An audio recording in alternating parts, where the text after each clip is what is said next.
Мен бұйыл бірінші сыныфны алдым.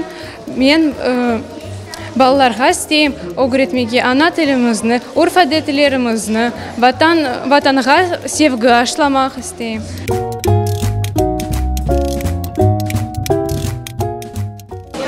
Я переживала очень сильно. Я думала, я буду плохо учиться, но на самом деле я верила в себя. Много книжек, целый день читала книжки. Переживала в школу ходить. У меня теперь много друзей, и я очень рада. И вот настал этот хороший праздник, и наконец-то я дала звонок. Меня поднимал мальчик, и я звонок звенела. Я сегодня пошла в 1 класс, и я очень хочу учиться в школе. Но я хочу учиться на 1 5, и пожелаю всем ученикам закончить на 5 школу.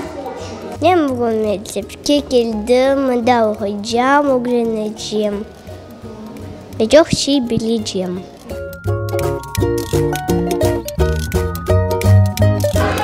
Bugün biz uyken kızım Zera'nı 1. sınıfga yolladık.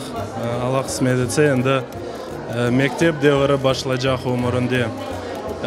1. milli sınıfga o'qitnajaq, yana mektep, yaxshi hocalar ve eng muhimi, munda milliy sinflarimiz 2 milliy sinf bu yil ochildi.